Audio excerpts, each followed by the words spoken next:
જય શ્રી કૃષ્ણ. નમસ્તે. કેમ છો તમે બધા? તો ચાલો આજની આપણે વાર્તા શરૂ કરીએ. વૃદ્ધાશ્રમની બહાર તડકામાં બેસીને શારદાબેન કમનસીબે તેમની જેમ ત્યાં રહેતી તેમની ઉંમરની સ્ત્રીઓ સાથે વાત કરી રહ્યા હતા. ત્યારે તેમની એક સખી રેખાબેને કહ્યું કે શારદાબેન, તમારો પુત્ર અને વહુ આટલા બધા સારા છે, તો પણ ખબર નહીં તમે અહીં કેમ આવી ગયા.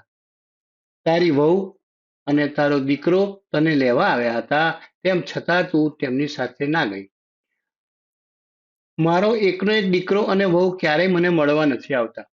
એટલે શારદાબેન કઈ બોલે તે પહેલા જ ત્યાં રહેતા રમેશભાઈએ કહ્યું કે શારદાબેન, આજે ફરી તમારો પુત્ર અને વહુ તમને લેવા આવ્યા છે. પુત્ર અને પુત્રવધુનું નામ સાંભળતા જ શારદાબેનના ચહેરા પર ગુસ્સો આવી ગયો અને તેઓ ત્યાંથી ઊભા થઈને તેમના રૂમમાં જતા રહ્યા. તેથી ત્યાં બધા બેઠેલા લોકો શારદાબેનને જોઈને આશ્ચર્યચકિત થઈ ગયા કે કેવી સ્ત્રી છે આ. તેમના પુત્ર અને પુત્રવધુ તેમને મળવા આવ્યા છે અને તેમને મળવાને બદલે મોઢું ફેરવીને તેમના રૂમમાં દોડી રહ્યા. ત્યારે તેમનો દીકરો અને વહુ પણ અંદર આવી ગયા હતા. તેઓ સીધા જ ત્યાંના મેનેજર પાસે ગયા. તો મેનેજરે તેમને શારદાબેન પાસે મળવા માટે લઈ ગયા. અંદર આવ્યા તો શારદાબેન પોતાનો રૂમ બંધ કરીને બેઠા હતા. તો મેનેજર સાહેબે કહ્યું કે માજી, દરવાજો ખોલો, તમારો દીકરો અને વહુ તમને મળવા આવ્યા છે. તો શારદાબેને ચોખ્ખે ચોખ્ખી તેમને મળવાની ના પાડી દીધી. મેનેજર સાહેબની ઘણી વિનંતીઓ પછી જ્યારે શારદાબેને દરવાજો ખોલ્યો ત્યારે તેમનો પુત્ર અને પુત્રવધુ તેમની માતાને મળવા અંદર ગયા અને મેનેજર સાહેબ બહાર બેસી ગયા. તેઓ અંદર ગયા કે તરત જ તેમના પુત્ર આકાશે કહ્યું કે માં, શું થયું? તમે અમારી સાથે કેમ નથી જવા માંગતા? હવે તમારો પૌત્ર પણ આવી ગયો છે. તેને તમારી ખૂબ જ જરૂર છે. જો પૌત્રને દાદીમાનો પ્રેમ અને સ્નેહ ન મળે તો તમે તેની સાથે અન્યાય કરી રહ્યા છો. શું તમને ખબર છે, જે ગામમાં આપણી જમીન હતી ને ત્યાં સુધી શહેરનો વિકાસ થઈ ગયો છે. તેથી તે જમીનના ભાવ વધી ગયા છે. હવે એ જમીનની કિંમત કરોડોમાં પહોંચી ગઈ છે. દીકરા અને વહુની વાતો સાંભળીને શારદાબેન તેમની લાલચ સમજી ગયા હતા. તે લોકો તેમને કેમ લઈ જવા માંગે છે. તેમને દીકરા અને વહુ પર ગુસ્સો તો બહુ આવ્યો, પણ તેઓ ઝઘડવા માંગતા નહોતા એટલે ચૂપ રહ્યા. રૂમનું વાતાવરણ સાવ શાંત થઈ ગયું. ત્યારે જ મેનેજર અંદર આવ્યો અને તેને શારદાબેનને પૂછ્યું, શું થયું માજી? આખરે તમે શું નિર્ણય લીધો? તો શારદાબેનની વહુ પ્રતિમાએ કહ્યું, ખબર નહીં સાહેબ, માને શું થયું છે. તેઓ કંઈ નથી બોલી રહ્યા. ના તો એ હા પાડે છે કે ના તો એ ના પાડે છે. દીકરો અને વહુ બોલતા રહી ગયા, પરંતુ શારદાબેન કંઈ બોલ્યા નહીં અને ચૂપચાપ બેસી રહ્યા.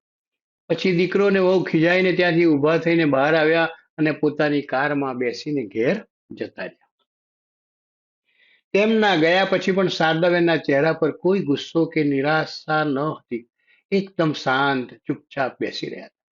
પછી મેનેજર સાહેબ બોલ્યા, એક વાત કહું માજી, તમે ખૂબ નસીબદાર છો. દીકરો ને વહુ જે આટલા દિવસ સુધી વારંવાર તમને ઘેર લઈ જવા માંગે છે અને તમે દર વખતે ના પાડો છો.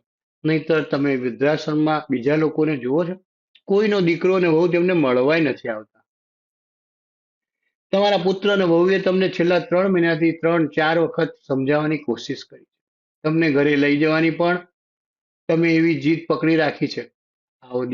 આવો દીકરો અને વહુ નસીબવાળાને જ મળે છે. નહીં તો આશ્રમમાં રેખા માસીને જોઈ લો. તેઓ તેમના નાના પુત્રને કેટલું યાદ કરે છે, કેટલું રડે છે. તેમને યાદ કરીને અને દરરોજ ભગવાનને પ્રાર્થના કરે છે કે તેમનો પુત્ર અને પુત્રવધુ તેમને કોઈ પણ રીતે ઘરે રાખી લે. તેઓ તેમના ઘેર રહેવા માંગે છે. અને તમે છો જે દીકરા અને વહુની સમજાવટ પછી પણ ઘરે જવા તૈયાર નથી.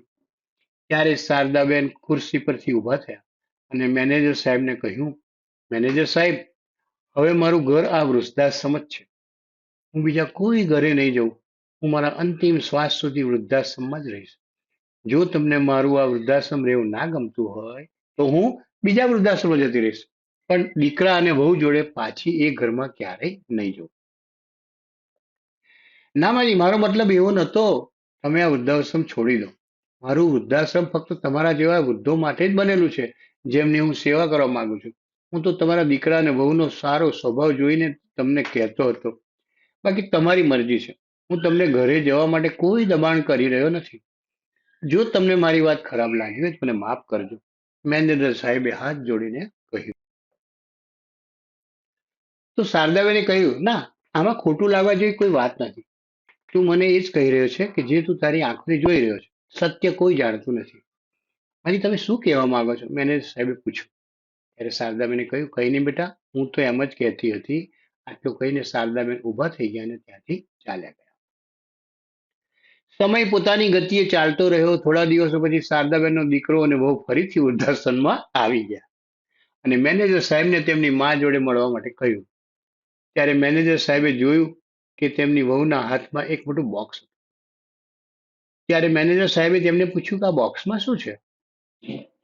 ત્યારે શારદાબેનની વહુ પ્રતિમાએ કહ્યું, અરે મેનેજર સાહેબ, આજે મારો અને મારી સાસુનો જન્મદિવસ છે. તેથી જ હું તેમના માટે કેક લાવી છું.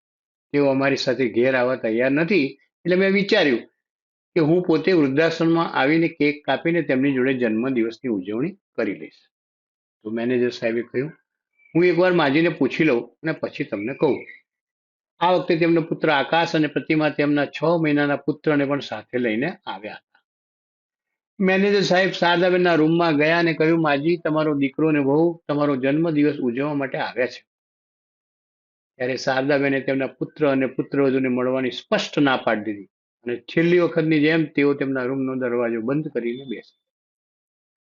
પરંતુ અહીં તેમની પુત્રવધુ પ્રતિમા શારદાબેનને મળવા માટે જીદ કરી રહી હતી.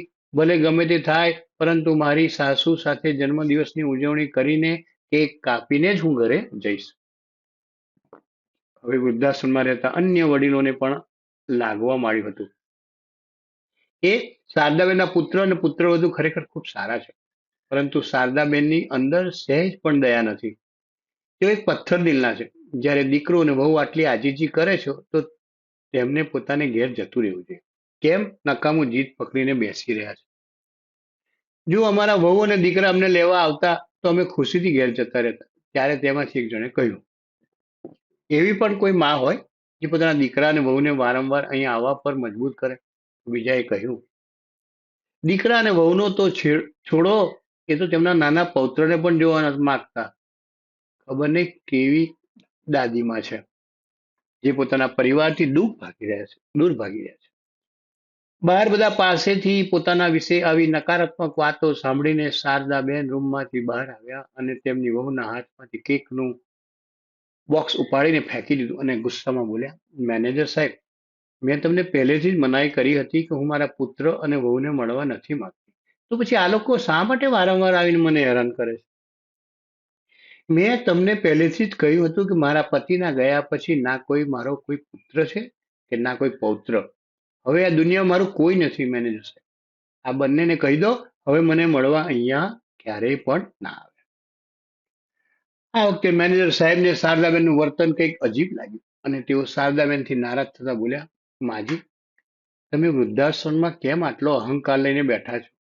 એવી પણ શું વાત થઈ ગઈ છે કે તમે તમારા દીકરા અને વહુને એટલી નફરત કરો છો? અહીંયા બધા જ જોઈ રહ્યા છે કે તમારો દીકરો અને વહુ કેટલા સારા છે, જે તમારો જન્મદિવસ મનાવવા માટે વૃદ્ધાશ્રમમાં આવ્યા છે.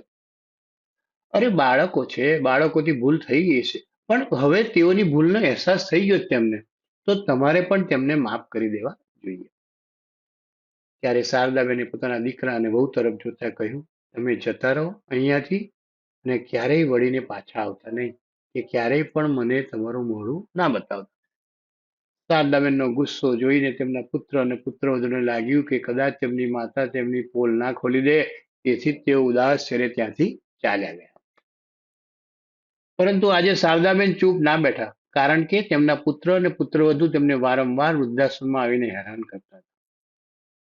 છેલ્લા 3 વર્ષથી તેમને કેવી રીતે પોતાની જાતને સંભાળી છે, કેવી રીતે તેમને તેમના પતિનું ઘર છોડીને વૃદ્ધાશ્રમમાં એડજસ્ટ થયા છે, તેમના કરતા વધુ સારી રીતે કોઈ પણ જાણતું નહોતું. જ્યારે તેઓ વૃદ્ધાશ્રમમાં આવ્યા ત્યારે 6 મહિના કેવી રીતે રડી રડીને હેરાન થયા એ તો તેઓ જ જાણે છે. કેટલા તૂટેલા મન સાથે તેઓ વૃદ્ધાશ્રમમાં આવ્યા હતા. દીકરા અને વહુએ શારદાબેનનું અપમાન કરવામાં કોઈ જ કસર છોડી નહોતી. તેના અગાઉની વાતો યાદ કરીને તેમની આંખોમાં આંસુ આવી ગયા. ત્યારે મેનેજરે કહ્યું, માજી, છેલ્લા 3 વર્ષથી મેં તમારી આંખમાં એક પણ વાર આંસુ જોયા નથી. આજે તમારી આંખમાં આંસુ કેમ છે? એવું શું થયું હતું કે તમે વહુ અને દીકરા જોડે પણ નથી જવા માંગતા અને અમને પણ નથી કહેવા માંગતા? કોઈ વાત તો જરૂર છે જે તમે તમારા હૃદયમાં છુપાવીને બેઠા છો. એવું લાગે છે કે કોઈ દુઃખનો સાગર છે જે અમે બધા આજ સુધી જોઈ નથી શક્યા. આજુબાજુ ઉભેલા લોકો પણ કહેવા લાગ્યા કે હા શારદાબેન, એવું શું થયું હતું જેના કારણે તમે તમારા પુત્ર અને પુત્રવધુ સાથે જવા માંગતા નથી? કંઈક એવું થયું છે જેના કારણે તમે આટલા કઠોર બની ગયા? શારદાબેન હવે બધું સ્પષ્ટપણે કહેવા માંગતા હતા, કારણ કે તેમને તેમના પુત્ર અને પુત્રવધુની વારંવાર મુલાકાત ગમતી નહોતી. જ્યારે પણ દીકરા અને વહુનું મોઢું જોતા તો તેમને બહુ ગુસ્સો આવતો. તેમને મેનેજર સાહેબે કહ્યું, દીકરા, તમે જેને આટલું સરસ કરી રહ્યા છો તેની વાસ્તવિકતા તમે નથી જાણતા. એ બંને મારા માટે કેક લઈને આવ્યા હતા. વર્ષો પહેલા એ જ પુત્રવધુએ મારા ચહેરા પર કેક ફેંકીને મારી હતી. મારા માટે શ્વાસ લેવાનું મુશ્કેલ થઈ ગયું હતું. પોતાના જ ઘરમાં ઘૂંટી ઘૂંટીને જીવતી હતી. મારા લગ્નને 5 વર્ષ પછી આકાશનો જન્મ થયો હતો. તેના જન્મતા જ અમે બંને પતિ પત્ની ખુશીથી ઝૂમી ઉઠ્યા. મારા પતિ લોકોના ખેતરમાં મજૂરી કરતા હતા. અમે બંને ખૂબ જ મુશ્કેલીથી પૈસા ભેગા કર્યા હતા અને અમારા પુત્રને શિક્ષણ આપ્યું. કારણ કે અમે બંને પતિ પત્ની સારી રીતે જાણતા હતા કે પૈસાના અભાવે જીવન કેટલું મુશ્કેલ હોય છે. તેથી જ અમે અમારા પુત્રને સારી નોકરી મેળવવા માટે એક સક્ષમ બનાવવા માંગતા હતા, જેથી તેને સારી નોકરી મળી જાય. એક એક રૂપિયો બચાવીને અમે અમારા દીકરાને ભણાયો. જ્યારે આકાશ ભણવા શહેરમાં ગયો ત્યારે તેને પૈસાની તંગી પડી ગઈ. એટલે હું પણ લોકોના ઘરમાં જઈને ઝાડુ, પોતું અને વાસણ કરવા લાગ્યો. ત્યારે જઈને મારા દીકરાનું ભણવાનું પૂરું થયું. એક દિવસ ભગવાનની કૃપાથી મારા દીકરાને નોકરી મળી ગઈ. પછી મારા દીકરાના લગ્ન માટે ઘણા પ્રસ્તાવ આવવા લાગ્યા. પણ પ્રતિમા દીકરાને પ્રતિમા બહુ જ પસંદ હતી. એટલે અમે તેની પસંદગીને અમારી પસંદગી તરીકે સ્વીકારી અને તેના લગ્ન પ્રતિમા સાથે કરાવી દીધા. અમે બંને પતિ પત્નીએ જીવનભર ઘણું કામ કર્યું હતું. વૃદ્ધાશ્રમમાં મારા પતિને ઘૂંટણમાં બહુ દુખાવો થવા લાગ્યો હતો, જેના કારણે તેમણે લોકોના ત્યાં મજૂરી કરવાનું છોડી દીધું હતું. તેમની તબિયતને જોતા જ મેં મારા પતિને કહ્યું કે હવે આપણા પુત્રને નોકરી મળી ગઈ છે અને ઘરમાં એટલા પૈસા છે કે ભગવાનની કૃપાથી આપણે સારી રીતે જીવી લઈશું. અને તમારી પાસે પણ થોડા પૈસા છે જેનાથી આપણે આપણું જૂનું ઘર નવું બનાવી દઈશું. થોડા પૈસાની મદદ તો દીકરો પણ કરી જ દેશે ને. પરંતુ દીકરા અને વહુને આ વાત ના ગમી. દીકરા અને વહુએ ઘર બનાવવા માટે તો ના પાડી નહીં, પરંતુ પિતાની મજૂરી ના જાય એના કારણે તે બંને ગુસ્સે થઈ ગયા અને કહ્યું, પિતાજી, તમે મજૂરી કરવા કેમ નથી જતા? હજી તમારે મજૂરી કરવી જોઈએ. હજુ તો તમારી ઉંમર જ કેટલી થઈ ગઈ છે. જો અત્યારે તમે ઘરે હાથ પર હાથ રાખીને બેસી જશો તો ઘરમાં આટલા બધા ખર્ચા કેવી રીતે ચાલશે? તો ફરીથી વહુએ કહ્યું, હા માં, મારા પતિ એકલા કમાતા વ્યક્તિ છે અને તમે જેમ જેમ વૃદ્ધાવસ્થા તરફ આગળ વધશો તેમ તેમ દવાઓનો ખર્ચ પણ ઓછો નથી હોતા. તેથી ઓછામાં ઓછું એટલું તમારા માટે કમાતા રહો, જેથી કરીને તમે દવાઓનો ખર્ચ ઉઠાવી શકો. આ સાંભળીને શારદાબેન ગુસ્સે થઈ ગયા. મેં પુત્રને કહ્યું, આ તું કેવી વાત કરે છે? તારા પિતા ઘૂંટણના દુખાવાના કારણે બરાબર ચાલી પણ શકતા નથી અને તું મજૂરી કરવા જવાની વાત કરે છે? હવે એમની ઉંમર મજૂરી કરવાની નહીં, બેસીને ખાવાની ઉંમર છે. મારી વાત સાંભળીને દીકરો ઓફિસ જવા નીકળી ગયો, પરંતુ વહુ રસોડામાં બહુ વાર સુધી બબડતી રહી. પુત્રની વાત સાંભળીને મારા પતિએ કહ્યું, શારદા, આપણે એક કામ કરીએ. આપણા ગામડે પાછા જઈએ. ગામમાં એક તૂટેલું ફૂટેલું ઘર છે અને 3 વીઘા જમીન પણ છે, જે અમારા પૂર્વજોની છે. એટલે હું તારા નામે કરી દઉં છું. જો કાલે હું દુનિયામાં ના રહું અને તને પૈસાની જરૂર હોય તો તારી દવાઓનો ખર્ચ તે જમીન વેચીને ઉઠાઈ શકે. આ તમે કેવી વાત કરો છો? શુભ શુભ બોલો. જો તમે અહીંયા નહીં રહો તો હું અહીંયા એકલી રહીશ. શારદાબેને તેમને ઠપકો આપતા કહ્યું. તેમના પતિ ના માન્યા, કેમ કે આજે જે કંઈ પણ થયું હતું તે જોઈને તેઓ આગળની પરિસ્થિતિઓ સારી રીતે સમજી ગયા હતા કે આગળ તેમની સાથે શું થશે. આથી બંને પતિ પત્ની કોઈ કામના બહાને ગામમાં ગયા અને એ જમીન શારદાબેનના નામે ટ્રાન્સફર કરી દીધી. આ બાજુ દીકરા અને વહુને આ વાતનો ખ્યાલ નહોતો. ઉલટું તેઓ તો ખુશ થઈ ગયા હતા કે વૃદ્ધ માતા પિતા 10 દિવસ માટે ગામમાં ગયા છે. પણ ગામડેથી પાછા આવ્યા અને થોડા જ દિવસ પછી મારા પતિને છાતીમાં દુખાવો થયો અને તેઓ મને આ દુનિયામાં એકલી છોડીને ચાલ્યા. મને ખબર નહોતી કે તેઓ કહેતા હતા તે એક દિવસ સાચું થઈ જશે. મારા પતિનું મન છોડીને જવું મારા માટે કોઈ આઘાતથી ઓછું ન હતું. મારી રડી રડીને ખરાબ હાલત થઈ ગઈ હતી. હું મારા પતિના વિદાયના આઘાતમાંથી હજી બહાર નીકળી જ ન હતી. મને મારા પુત્ર અને પુત્રવધુનું એક અલગ રૂપ જોવા મળ્યું. મારા પતિને ગયાને 1 મહિનો પણ ન થયો હતો. એક દિવસ મારો પુત્ર મારા રૂમમાં આવ્યો અને મને બૂમ પાડીને કહ્યું, માં, તમે આખો દિવસ રૂમમાં બેસી રહ્યો છો. બિચારી પ્રતિમા આખો દિવસ કામમાં લાગેલી રહે છે. કંઈક તો ઘરના કામકાજ કરી લો. હવે જે જતા રહ્યા છે એ પાછા આવવાના નથી. એટલે હવે રૂમમાંથી બહાર નીકળીને ઘરના કામમાં મદદ કરો. દીકરાની આવી વાત સાંભળીને હું અંદર સુધી તૂટી ગઈ. મન કરતું હતું કે કાશ હું મારા પતિ સાથે જ આ દુનિયા છોડીને જતી રહી હોત. પરંતુ ભગવાનની સામે કોઈનું પણ નથી ચાલતું. મારી વહુનું અસભ્ય વર્તન જોઈને મારું મન ના હોવા છતાં પણ ઘરના કામોમાં લાગી જતું. મારા પુત્ર અને વહુને મારા દુઃખ અને દર્દ સાથે કોઈ લેવા દેવા નથી. તેઓ માત્ર તેમની દુનિયામાં તલ્લીન હતા.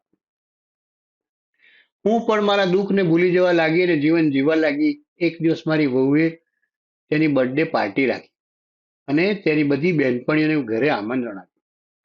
જે દિવસે મારી વહુનો જન્મદિવસ હતો તે જ દિવસે મારો પણ જન્મદિવસ હતો. ઘરનું બધું જમવાનું પણ મેં જ બનાવ્યું હતું.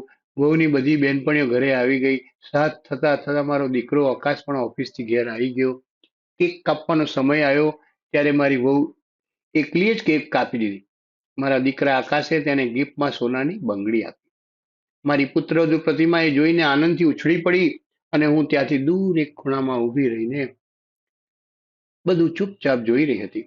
મારી આંખોમાં આંસુ આવી ગયા. એટલા માટે નહીં કે દીકરાએ વહુને આટલી મોંઘી ભેટ આપી, પરંતુ એટલા માટે કે મારા દીકરાને પણ મારો જન્મદિવસ યાદ નહોતો. ત્યારે જ મારા દીકરાએ મને બોલાવીને કહ્યું, માં, જલ્દી કરો, બધા માટે ભોજનની વ્યવસ્થા કરો. અમે કેક તો કાપી લીધી, પહેલા બધાને ઠંડુ પીણું આપો, પછી આ કેક લઈ જાઓ અને પ્લેટમાં મૂકીને બધાને આપી દો. ત્યારે મને એવું લાગી રહ્યું હતું કે હું તેની માં નથી પણ નોકરાણી છું. મેં પણ એ દિવસે હિંમત કરીને બધા લોકોને જમવાનું પીરસવાની ના પાડી દીધી અને પોતાની રૂમમાં જતી રહી. મારી ના સાંભળીને મારો દીકરો અને વહુ બૂમો પાડતા મારી પાછળ પાછળ રૂમમાં આવ્યા અને ગુસ્સામાં બોલ્યા, માં, આ તમારી કઈ રીત છે? તમે રૂમમાં આવીને મોઢું ફુલાવીને બેસી ગયા. ઘરમાં આટલા બધા મહેમાન આવ્યા છે, તેમના ખાવા પીવાનું જુઓ. એ બધા તમારા મહેમાનો છે, તો તમે જ જુઓ આ બધું. હું નથી કરી શકતી. મારું કામ કરવાનું ના પાડવાનું વહુ દીકરાને ના ગમે. ત્યારે દીકરાએ ગુસ્સામાં કહ્યું, માં, તમે નકામી વાત કેમ કરો છો? એવું શું થઈ ગયું તમને? આજે મારો પણ જન્મદિવસ હતો. હું આટલું જ બોલી શકી ત્યારે જ વહુએ બૂમ પાડીને કહ્યું, ઓહો હો હો હો હો, આજે આ વૃદ્ધનો પણ જન્મદિવસ હતો અને તેની કેક ના કાપી એટલે જ તે ચીડાઈ ગઈ છે. કોઈ વાંધો નહીં, હું કેક રૂમમાં લઈને આવું છું અને અહીંયા જ તારી કેક કટ કરી છે. ના વહુ, મારે કેક નથી કાપવી અને ના પહેલા મેં ક્યારે પણ મારા જન્મદિવસ પર કેક કાપી છે. મેં કહ્યું. ત્યારે જ મારી વહુ કાપેલી કેક મારી જોડે લઈને આવી ગઈ અને તેને મારું આખું મોઢું કેકથી ભરી દીધું. વહુ શું કરે છે? તે મારા નાકમાં કેક ભરી દીધી. મને શ્વાસમાં પણ તકલીફ પડે છે. કેમ માં, તમે કેક કાપવાનો જન્મદિવસ ઉજવવાનો બહુ શોખ હતો ને? તો હવે કાપો કેક અને લગાવો તમારા ચહેરા પર. આજકાલના બાળકો આ રીતે તેમના જન્મદિવસની ઉજવણી કરે છે. કેક કાપીને મોઢા પર લગાડે. એ તો હું કરી રહી છું. આકાશ મને કંઈક નહીં દેખાઈ રહ્યું, આંખોમાં બળે છે. ત્યારે આકાશ ઝટકાથી મારો હાથ પકડીને મને બાથરૂમમાં લઈ ગયો અને કહ્યું, આ રહી પાણી ડોલ, જલ્દીથી પોતાનું મોઢું ધોઈને કામ પર આવી જાઓ. પણ હું મોઢું ધોઈને રૂમમાં બેસી ગઈ અને અંદરથી દરવાજો બંધ કરી દીધો. પછી મારા દીકરા અને વહુએ મને બહુ ઊંધું સીધું સંભળાવ્યું. સવાર સુધીમાં બંને મને વૃદ્ધાશ્રમ મોકલવાની તૈયારી કરી રહ્યા હતા. ત્યારે મારો દીકરો મારી પાસે આવીને બોલ્યો, ચાલો માં, જો તમે અહીંયા કોઈ કામ નહીં કરો તો મારા ઘરમાં તમારા માટે કોઈ જ જગ્યા નથી. દીકરાની વહુની આ વાત સાંભળીને શારદાબેન પોતાના મનને સમજાવી લીધું. ભલે વૃદ્ધાશ્રમમાં રહેવું મંજૂર છે, પરંતુ દીકરા અને વહુની નોકરાણી નહીં બને. આ વિચારીને શારદાબેને વૃદ્ધાશ્રમમાં રહેવાનો સ્વીકારી લીધો અને તેમના દીકરા અને વહુ તેમને વૃદ્ધાશ્રમમાં મૂકીને આવતા રહ્યા. શારદાબેનને ગયા ને 1.5 વર્ષ થયું હતું કે આકાશને ઉપર ગામડેથી કોઈકનો ફોન આવ્યો. ગામડે જે જમીન તમારી છે, હવે ત્યાં સુધી શહેરનો વિકાસ થઈ ગયો છે અને તમારી જમીન મેઇન રોડ પર છે, તેથી તેની કિંમત કરોડોમાં પહોંચી ગઈ. જે સાંભળીને આકાશ અને તેની પત્ની પ્રતિમા આનંદથી ઉછળી પડ્યા અને જમીન વેચવાનો નિર્ણય કર્યો. બીજે દિવસ ગામ પહોંચી ગયા, પણ જ્યારે કોર્ટમાં પહોંચ્યા ત્યારે જાણવા મળ્યું કે જમીન તો તેમના પિતાએ તેમના મૃત્યુ પહેલા તેમની માતાના નામે કરી દીધી છે. એ સાંભળીને દીકરા અને વહુના પગ નીચેથી જમીન સરકી ગઈ. તેઓ આશ્ચર્યથી એકબીજાને જોવા લાગ્યા કે હવે શું થશે. દીકરો અને વહુ નાનું મોઢું લઈને પોતાને ઘેર પાછા પરત ફર્યા અને યુક્તિઓ રમવા લાગ્યા. એ વૃદ્ધને કેવી રીતે પાછી લાવવી. પછી આકાશના મનમાં એક વિચાર આવ્યો. તેને કહ્યું કે થોડા દિવસમાં આપણું બાળક આ દુનિયામાં આવવાનું છે, તેના બાણે આપણે તે વૃદ્ધને અહીં લાવીશું અને પોતાના પૌત્ર કે પૌત્રીની ખુશખબરી સાંભળીને તે વૃદ્ધ આવવાની ના નહીં પાડે. આ વિચારીને દીકરો અને વહુ આગળનું પ્લાનિંગ કરવા લાગ્યા. થોડા સમય બાદ આકાશને ઘેર એક દીકરો થયો. હવે તો તેમને માને વૃદ્ધાશ્રમથી લાવવાનું એક બહાનું પણ મળી ગયું. પૌત્રના નામે વૃદ્ધાશ્રમમાં જઈને શારદાબેનને વારંવાર ઇમોશનલ બ્લેકમેલ કરવાનું શરૂ કર્યું. શારદાબેન પણ આ વાત સારી રીતે સમજી રહ્યા હતા, કારણ કે પહેલી જ મુલાકાતમાં તેમની વહુએ તેમને શહેરના વિકાસની વાત કહી હતી. તેમને બધી ખબર પડી ગઈ હતી કે દીકરો અને વહુ તેમને ઘેર કેમ લઈ જવા આવ્યા છે. તેમને તેમના પુત્રની સંભાળ રાખવા માટે મફતમાં આયા પણ મળી જશે, આ જ કારણ છે. મેનેજર સાહેબ, હું મારા પુત્ર અને પુત્રવધુ પાસે જવા.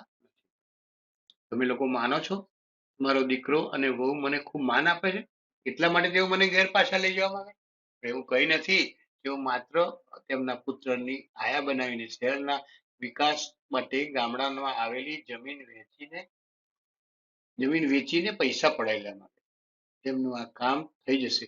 એટલે તરત જ તેઓ મને ફરીથી દૂધમાંથી માખી કાઢીને ફેંકી દે એવી રીતે મને અપમાનિત કરીને કાઢી મૂકશે અને હું વારંવાર અપમાનિત નથી થવા માંગતો. હવે મારું આ વૃદ્ધાશ્રમમાં મન લાગી ગયું છે. હું મારા છેલ્લા શ્વાસ સુધી અહીં જ રહીશ. શારદાબેનની વાતો સાંભળીને મેનેજર સાહેબની આંખોમાં પણ આંસુ આવી ગયા. ત્યાં બેઠેલા તમામ લોકો ભાવુક થઈ ગયા. અમને માફ કરજો શારદાબેન, અમે તમને ખોટા સમજ્યા, પણ આજ પછી તમને કોઈ કશું કહેશે નહીં. તમે અહીંયા આરામથી રહો. બધા લોકોએ શારદાબેનની માફી માંગી. ત્યારે શારદાબેને કહ્યું કે તમારા બધાનો કોઈ જ વાંક નથી. તમે તમારી આંખોથી જે જોયું તે જ તમે મને કહ્યું, પણ સત્ય તો બીજું કંઈક હતું. આ રીતે વધુ 2 મહિના પસાર થઈ ગયા. પછી એક દિવસ શારદાબેનનો દીકરો અને વહુ તેમને લેવા માટે ફરીથી આવ્યા, કારણ કે તેઓ જમીનના લોભી હતા. પરંતુ આ વખતે મેનેજર પણ તેમના આવવાની રાહ જોઈ રહ્યા હતા. એ બંનેને જોતા જ મેનેજરે પોલીસને ફોન કરી દીધો. એટલામાં જ આકાશ અને પ્રતિમા મેનેજર સાહેબ પાસે આવ્યા અને કહ્યું, સાહેબ, મારી માં ક્યાં છે? આજે કોઈ પણ સંજોગોમાં અમે તેમને ઘરે લઈ જઈશું. આજે મેનેજર સાહેબ આકાશ અને પ્રતિમાના અસલી રૂપને જોઈ શકતા હતા કે તેઓ જમીનના લોભમાં હવે ભલાઈનો મુકટો ઉતારીને જબરજસ્તી પર ઉતરી આવ્યા છે. ત્યારે શારદાબેન તેમને તેમના રૂમમાં જતા દેખાયા તો જલ્દીથી દોડીને આકાશ તેમની જોડે ગયો અને જબરજસ્તી તેમનો હાથ પકડીને કાર જોડે લઈ ગયો અને બોલ્યો, ચાલ માં, હું તને 10 વખત સમજાવવા આવ્યો છું, પણ તું ના માની. આજે હું તને જબરજસ્તીથી લઈ જઈશ.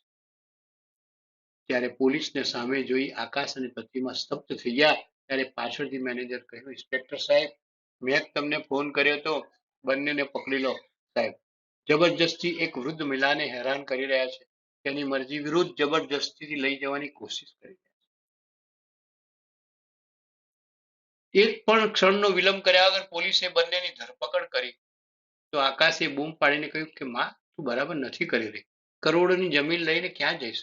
ગમે તેમ તારા પગ અત્યારે કબરમાં લટકી રહ્યા છે. આજે નહીં તો કાલે જમીન મારી હશે. તો હું જોઉં છું કે મને કોણ રોકે છે. જમીન લેતા દીકરા, જમીન લેવાનો તારો ઈરાદો મને પહેલેથી જ ખબર હતો. એટલે જ હું એ જમીન વેચવા કાલે ગામડે જઈ રહી છું. બધા પૈસા વૃદ્ધાશ્રમમાં રોકીશ, કારણ કે આ દુનિયામાં તારા જેવા ઘણા નાલાયક પુત્રો છે, જેઓ પોતાના માતા પિતાને બેઘર કરી દે છે. તેમના માટે હું આ વૃદ્ધાશ્રમમાં વધુ રૂમો બનાવીશ, જે પૈસા મળશે તે આખા વૃદ્ધાશ્રમમાં લગાવીશ, પણ એક પણ પૈસો તમને લોકોને આપો. ના માં, તમે આવું ના કરી શકો. દીકરો અને વહુએ બૂમ પાડીને કહ્યું. ત્યારે શારદાબેને તેમની વાત ન સાંભળીને ઇન્સ્પેક્ટર સાહેબને દીકરા અને વહુને પોતાના નજરથી દૂર લઈ જવા કહ્યું. ઇન્સ્પેક્ટર સાહેબ તેમને લઈ ગયા. બીજા દિવસે શારદાબેન પોતાના ગામની જમીન વેચી દીધી અને વૃદ્ધાશ્રમમાં વધુ રૂમ બનાવવા માટે પૈસા આપ્યા અને સુખ સુવિધાઓથી ભરપૂર નવું વૃદ્ધાશ્રમ બનાવ્યું. અને તેઓ પોતે પણ શાંતિથી વૃદ્ધાશ્રમમાં રહેવા. તો તમને વાર્તા કેવી લાગી? જો તમને વાર્તા ગમી હોય તો લાઈક, કોમેન્ટ અને શેર કરજો. અને જો તમે નવા હોય તો ચેનલને સબસ્ક્રાઇબ કરજો. તો ચાલો ફરી મળીએ એક નવી વાર્તા સાથે. આવજો. જય શ્રી કૃષ્ણ.